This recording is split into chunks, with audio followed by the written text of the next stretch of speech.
It's time to eat. What are you hungry for? Sit down and get ready to consume an abundance of fantasy football knowledge from Ross Tucker and Joe Dolan. Feed me now. I'm starving. On the Fantasy Feast Eatin' Podcast. Oh, yeah, it is. Oh, my gosh, that's the wrong open. I was wondering about that. Oh, man. I'm not going to go all inside baseball, but we have had some technical issues, some travel issues. This is the Fantasy Feast. Let's eat, baby. I'm Ross Tucker. He's Joe Dolan. We're recording it a day later than normal. Really, if we want to be those kind of teammates, it's all Brian's fault. Brian's why we couldn't record yesterday. No, I'm just kidding. Brian's doing a bunch of bowl games for ESPN, which is awesome. Good for him. He's finding a way to get it done. We are finding a way to get it done for you guys here on the Fantasy Feast Eatin' Podcast, presented, of course, by DraftKings, the show that's so nice, we do it twice. We'll get you all the Sunday 1 o'clock games first. Then we will dive into, in episode 1, then we will dive into the Sunday late games, the Sunday nighter, and yes, we have one last Monday nighter. No Thursday nighter this week, but we have one last Monday nighter, and it looks like it might be Big Ben's last stand, at least Big Ben's last home stand. I'm Ross Tucker at Ross Tucker NFL.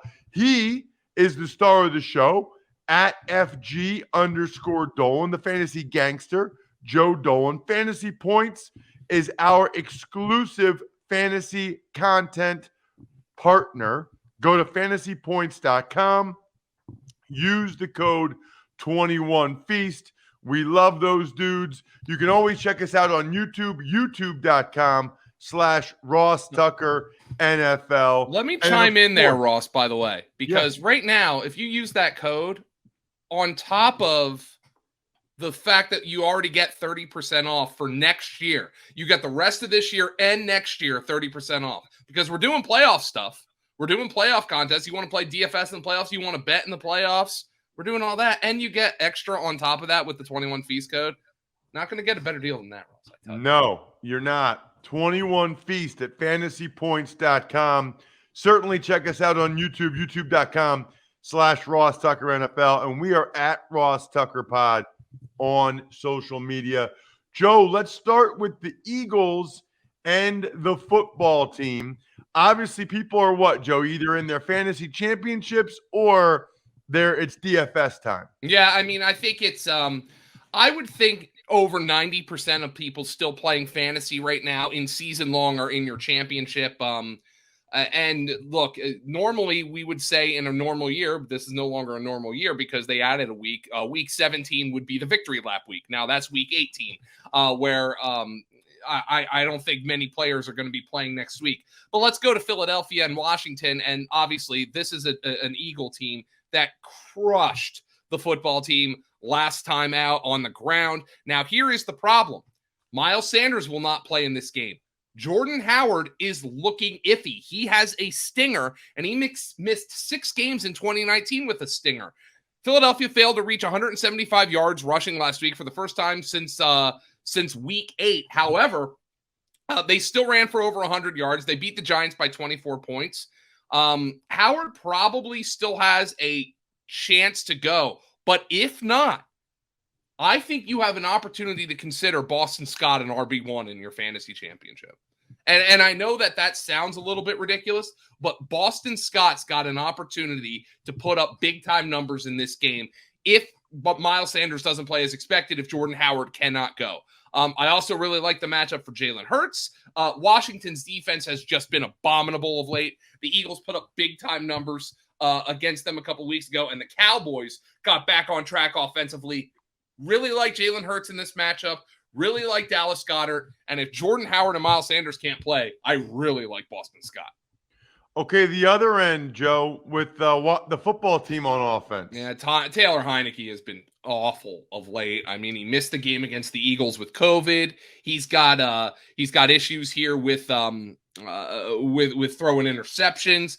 Ron Rivera said Kyle Allen will probably play at some point in this game. So now we've got multiple teams out there that are like, oh, we're going to do this quarterback rotation. Washington is now one of them. Against Darius Slay, I don't know how you could trust Terry McLaurin other than as a low-end wide receiver 3. He actually got behind Darius Slay for a potential big game the last time these two teams played. The problem was Garrett Gilbert underthrew the ball. Now, McLaurin still caught it, but it could have been a touchdown. That's a good battle. I just don't know how much I trust it. Antonio Gibson is playing through injury. Washington's in a world of hurt offensively right now. The Rams coming off. How about Sony Michelle? They're playing the Ravens, Joe. Yeah, Sony Michelle has been excellent. He's been a top 3 running back over the last 4 weeks of the season. And now Darrell Henderson is on IR with the knee injury. Sony Michelle, that gentleman, is an RB1 for you. Baltimore's defense has obviously collapsed, but I think the story of this game is going to be the passing game for the Rams. Now, Matthew Stafford has had some up and down moments here, but you look at what Matthew Stafford can do against this defense. This is a team that gave up 525 yards passing, the Ravens did, to Joe Burrow last week. But over the full season, only Washington has given up more fantasy points per game to quarterbacks than the Ravens have. This secondary has allowed multiple scores in 5 times in their last 6 games, with the lone quarterback who failed to throw for multiple touchdowns being Baker Mayfield. And we know what kind of fantasy option Baker Mayfield is. He's not a very good one. Matthew Stafford has an opportunity to go nuts in this game. I obviously like Cooper Kupp, but I also like Van Jefferson and Odell Beckham in this game as wide receiver 3s. Baltimore secondary cannot stop anyone. All right. As for the Ravens on offense, Joe, saw a video of Lamar Jackson, quote unquote, practicing yesterday. It didn't look very good, but the fact that he's out there at all on a Wednesday as we record Thursday this week makes me think that they're going to try to have him play, I guess.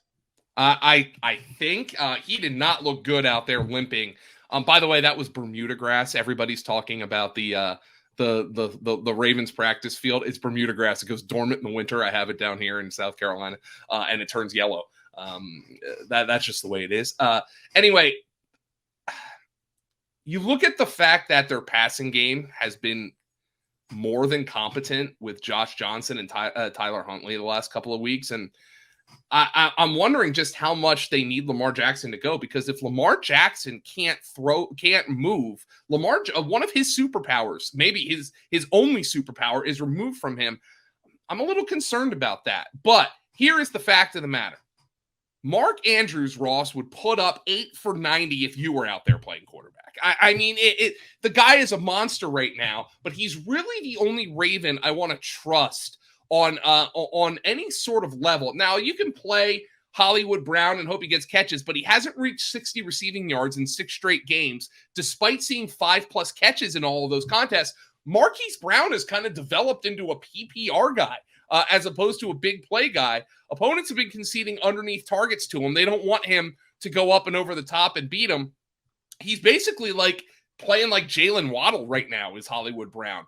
Rashad Bateman has come on, though. While he had only 1 catch for 5 yards in week 15, he had 7 for 108 in week 14 and 4 for 26 and a touchdown in week 16. The Ravens essentially benched Sammy Watkins last week. He had just 5% snap share. So Rashad Bateman, if you need him, is a wide receiver 3. But Lamar Jackson, if he plays, I have to consider him a low-end quarterback 1. That he did not look good limping out there in practice on Wednesday. Before we get to the Bucks and the Jets, I want to make sure everyone knows about overcoming the odds, rewriting the playbook, delivering under pressure. The MVPs of small business lead their teams to victory all year long. Visa is proud to provide playmakers everywhere with more tools to help grow their business and help them achieve even greater success. Because the more people we can empower, the more we all win. Visa, a network working for everyone. Joe, Bucks, Jets. Who's working for us with the Bucks? Antonio Brown is. Antonio Brown. Now, unfortunately, Rob Gronkowski had a really disappointing game last time out, but I still have to imagine you have got to play Rob Gronkowski. Antonio Brown is a wide receiver 1 this week. I mean, he comes back and Tom Brady just peppers him with targets. You know Mike Evans, and you have to imagine Mike Evans, hamstring, he ended on the COVID list. They're playing the Jets this week, Ross. You have to imagine Bruce Arians and the Bucs are thinking, we're trying to repeat as Super Bowl champions, okay? We can beat the Jets without Mike Evans. So I think they're probably going to sit him this week. So I think Antonio Brown, I mean, look, the Jets have Pro Football Focus's 4th worst coverage grade. By the way, Antonio Brown cooked Stephon Gilmore last week, and the Jets surely don't have anybody as good as Stephon Gilmore. Let's go to Ronald Jones. I mean, Ronald Jones last week, it wasn't pretty. Keyshawn Vaughn, I know, busted a long touchdown, but in the 5 games Leonard Fournette has missed over the past 2 seasons, Ronald Jones is averaging 18.3 fantasy points per game. That's high-end RB1 type material. We all have our opinions on Ronald Jones, but the numbers show that when he gets an opportunity in this offense to be their number 1 back, he's going to produce. Got it. All right. What about for the Jets?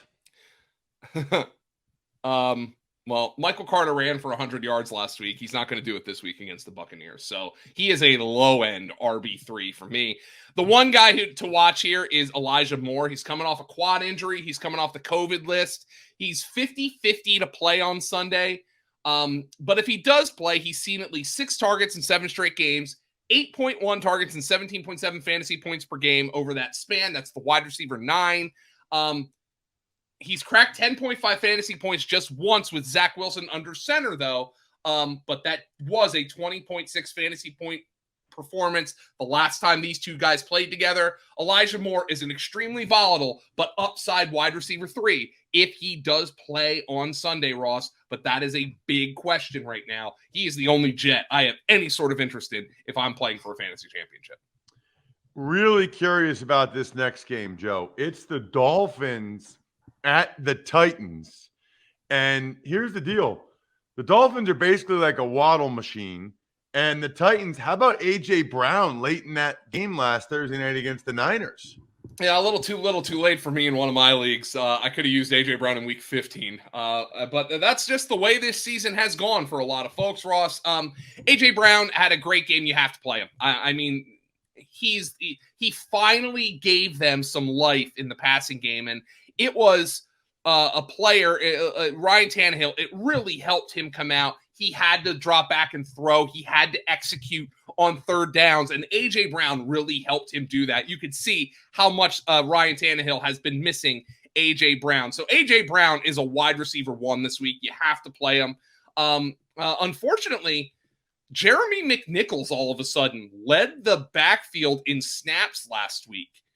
26. Deontay Foreman had 21.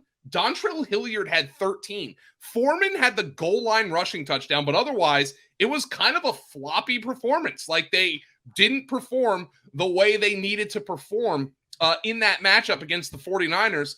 But the Titans are favored this week, so I would think that leans into Foreman a little bit more as an RB2, but the Dolphins are giving up the 3rd fewest fantasy points per game to opposing running backs this season, so consider that if you're playing Deontay Foreman this week. Dolphins? All right, so I'm going to shout out my guy, Tom Brawley. Tom Brawley said last week, and we were doing a podcast, the Waiver Wire podcast, and he said, if my opponent picks up Duke Johnson and starts him in week 16, I am going to thank him. Why? Because Duke Johnson was just coming off the best matchup for running backs, and then he's going to one of the worst against the Saints. What happens? The entire Miami backfield flops in a 3-man rotation against the Saints. I'm not trusting any of these guys, Ross, if I can avoid it. We're looking at Duke Johnson led the way with 23 snaps. Myles Gaskin played 20. Phillip Lindsay played 19. That is a 3-man rotation of crap. I cannot deal with that for fantasy. The Titans are giving up just 3.7 yards per carry and the 2nd fewest rushing yards per game to running backs. Do not mess with this. Devontae Parker is coming off a goose egg against the Saints. And I don't know how much you're going to trust them, but this is an easier matchup here against the Titans. But obviously, Jalen Waddle, just 6 catches away from breaking Anquan Bolden's rookie record of 101? I'm just going to take a guess and say he does it this week against the Tennessee Titans. Interesting. We've got the Jags, who have a bunch of guys still on the COVID list, although that protocol has kind of changed this week, against the Patriots, Joe. Yeah. Let's just start with the Jags because I know people are going to want to pick up and start Dare Ogunbowale. You got the changing COVID landscape. You got the injuries. It's ravaged everybody. You might Ogunbowale. Avoid him unless it's impossible to. James Robinson unfortunately had the injury with the Achilles tear. 17 carries and 4 targets last week for Dare Ogunbowale, but I'm not sure we see the same exact workload here. Raquel Armstead is back. He hasn't played in over 2 years because of COVID issues. He might get some work here, but I don't want to trust Ogunbowale. Vegas has the Jaguars implied team total at 13.25 this week. Easily the lowest total we've seen all year. The Jags also have 3 offensive linemen in the COVID protocol: Andrew Norwell, Brandon Linder, and Ben Barch, all in the COVID protocols. Now, they might clear, but this is a nasty matchup against the Patriots. I think Ogunbowale is barely a weak flex. What about for the Patriots on the other side? They've struggled a little bit recently. They have. I didn't think Mac Jones had a great game, but here's the good news for the Patriots. Damian Harris. I would think even with Ramondre Stevenson coming off the COVID list this week, Damian Harris is going to be the lead back. I saw Patriot beat writers during last Sunday's game essentially calling Damian Harris the team's MVP, offensive MVP rather. And the way that he has played when he's been healthy, I think has been fantastic. Damian Harris is an RB1 for me this week against the Jacksonville Jaguars. The Jags are giving up the 10th most fantasy points per game to wide receivers if you need Jacoby Myers or Kendrick Bourne, but those guys are dart throw wide receiver 3s. I think Damian Harris, though, is the guy I want to focus on here from the against the Jacksonville Jaguars for the New England Patriots after the great game he had last week. I think he's going to be the guy that they're going to push as their lead back in this game, with the Patriots still playing for playoff positioning. Before we get to the Raiders and the Colts, which is an interesting one, I want to make sure you guys know that PicksWise is the #1 free app for football picks, odds, and analysis. You can find expert picks for every game all season long. Loaded with best bets, props, and parlays, you can find in-depth game predictions giving you the who, how, and why behind every prediction, all for free. Found your pick? Search our latest DraftKings promotions to sign up for an account and place your bet. Download the free PicksWise app now to make your next bet better. PicksWise backs responsible gambling. Gambling problem? Call 1-800-GAMBLER. All right, Joe. Now we can dive into the Raiders and the Colts. Yep. Obviously, the big question here, Ross, does Carson Wentz play? And, they're changing the COVID protocols. It doesn't matter if you're vaccinated. I still have not gotten a clear answer on this because after the 5-day isolation period, COVID positive players can apparently just exit the COVID list without testing negative. I don't know if that stands for unvaccinated players, but but Frank Reich just basically came out and said Carson Wentz has a chance to clear the protocol. If he does, he will start on Sunday. That is, if he clears it and feels good, he will start on Sundays, which obviously, look, the Colts have not wanted Wentz to carry them to victory here, but obviously he's a much better option than Sam Ehlinger at this point. Jonathan Taylor is going to have a major workload once again, whether or not Wentz plays. He had an 11-game touchdown streak snap last week, but he still had 100 yards rushing. Michael Pittman has been a roller coaster, but he had 8 for 82 on 12 targets last week. The Raiders are giving up the 3rd fewest fantasy points per game to wide receivers, though. Not a great matchup with Casey Hayward there. If you are dying for a tight end this week, Jack Doyle left with an ankle and knee injury early in week 16. Might not play this week. Mo Alley Cox, the adult film star, Ross, played a season-high 90% snap share. If you need a tight end, the Raiders are giving up the 3rd most touchdowns per game to tight ends this year. They've given up the 3rd most overall touchdowns to the position. If you need Mo Alley Cox from the Colts. How about the Raiders, though, Joe? I think they're hanging in there. And look, the nightmare season continues for Darren Waller. It looked like he was going to be able to come on and practice this week and play potentially against the Colts. And by the way, the Colts are a very good matchup.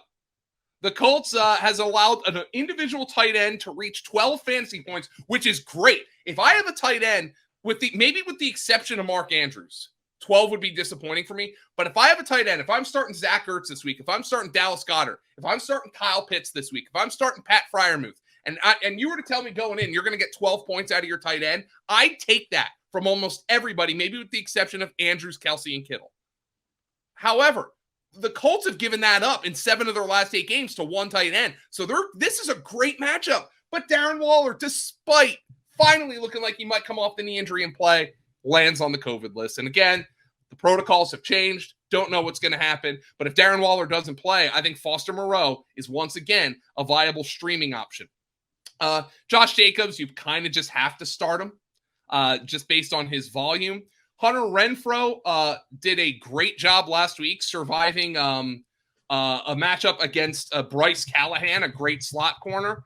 But he had a touchdown, but he had just 3 targets. This is a little bit easier matchup against Kenny Moore, but Moore is a pretty darn good slot corner. So watch yourself with Renfrow, but I think Renfrow, he's kind of proven he has to be in your lineup. Yeah, it's been unbelievable what Renfro's done as of late. Chiefs and the Bengals, one of the marquee Sunday 1 o'clock games. Really looking forward to it. I got something specific I want to ask you about the Bengals. So let's start with the Chiefs. Okay, so the Chiefs are kind of cut and dry. Now, here is the thing with the Chiefs. They came out and said after the game, or at least this week, Tyreek Hill was a little fatigued. He didn't have the energy he typically has, and he did not have a good game last week coming off the COVID list. So just something to watch with Travis Kelce, who's coming off the COVID list, but obviously will have a much longer recovery time before game time than Tyreek Hill did. So something to watch there. Byron Pringle has kind of emerged as the Chiefs' number 2 wide receiver, and I think he's somebody you can play as a wide receiver 3 if you're really desperate. Rashad Bateman, the number 2 receiver for the Ravens, had a touchdown last week against these Bengals. Clyde Edwards-Helaire looks like he's not going to play. When he hasn't played, Darrell Williams has been excellent. He averaged 94 scrimmage yards per game with 3 touchdowns in 5 games without Clyde Edwards-Helaire earlier this year. Now, there is a little bit of a wrench now, and that's Derek Gore, who's kind of come in and played a little bit better. But I think Darrell Williams is going to be the passing down back for the Chiefs, and I think he is on a strong RB2 radar this week without Clyde Edwards-Helaire in the lineup. As for the Bengals, man, are they loaded, Joe, including, our Bacardi spiced rum performance of the week, T. Higgins. I mean, T. Higgins. I don't think people would have thought before the year that T. Higgins against the Ravens would be getting 12 catches, 194 yards, 2 touchdowns, on 13 targets, 46.4 total points. He was $6,200 on DraftKings. And as a result, he's our DraftKings Performance of the Week, presented by Bacardi Spiced Rum. I mean, Joe, he's a star. Chase is a star. Higgins is a star. Burrow's a star. Mixon's a star. I don't know if Tyler Boyd's a star, but he's really good. Yeah, here is the problem here. Even though this game has the second highest total of the week behind only Dallas and Arizona, that Chief defense has been kind of good recently. The Ravens secondary was decimated. The Chiefs, though, have limited their opponents to 10 or fewer points in 4 of their last 5 games. And Justin Herbert is the only quarterback to post more than 14 fantasy points in that span. I don't know if you should be as sure that Joe Burrow is going to go off in this matchup, though Joe Burrow is certainly loaded at the skill position players. And I do want to throw a shout out to, I agree, Ross. I don't think Tyler Boyd's a star, but he's a damn good player. And the one place that's been vulnerable for the Chiefs recently has been the slot. Keenan Allen had 6 for 78 and a touchdown from the slot. Hunter Renfrow, 13 for 117 and a touchdown. Remember a couple weeks ago against the Raiders, he was the only player doing anything. Tyler Boyd coming on a little bit of late. He had the long touchdown last week. I'm not going to predict a long touchdown from him, but I think he's somebody who's on the strong wide receiver 3 radar. Joe Mixon, by the way, Najee Harris had 110 yards from scrimmage last week. Joe Mixon, a very good start in your fantasy championship. Not that you need me to tell you that. Definitely helps, by the way, when the Ravens just don't cover Tyler Boyd in the slot at all. Yeah, that was not an interesting strategy there, Ross. I got free 60-yard touchdown or whatever the heck that was.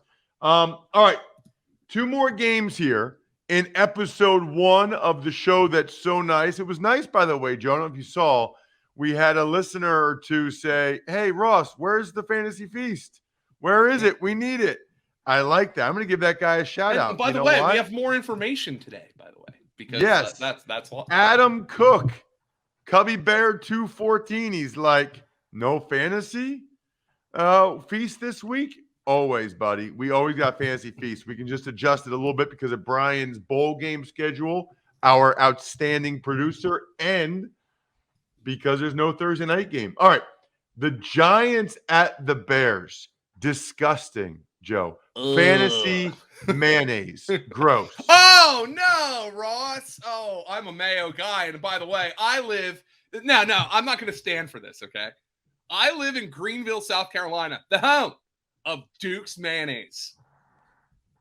And I know everybody's got the mayo bowl going on today. No, Duke's mayo, man. That's the best stuff. There is no Hellman's down here, man. And don't you dare. My wife likes Miracle Whip. All right, I should have had a prenup. We can't have that in the fridge, all right?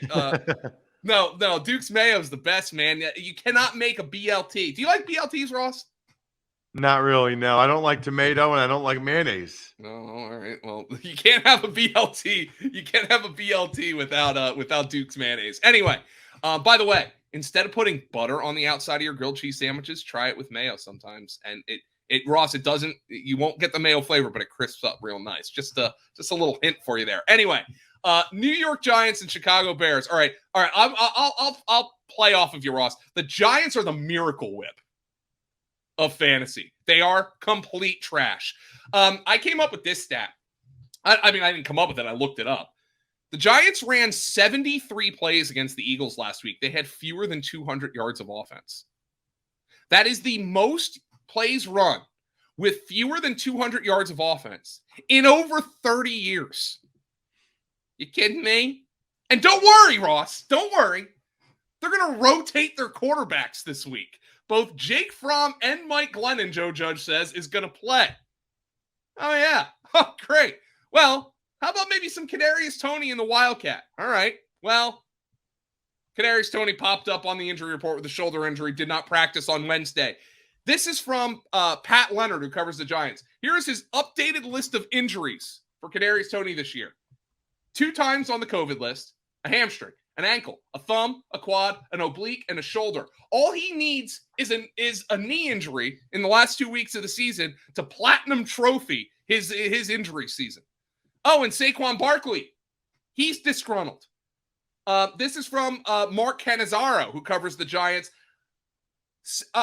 Just got off a Zoom call with Saquon Barkley, and I don't think I've ever heard him sound so unhappy as he answered questions about his struggles and his future. He sounded like he's absolutely had it, and I think he's had it with the team, and honestly, I think he's had it with himself.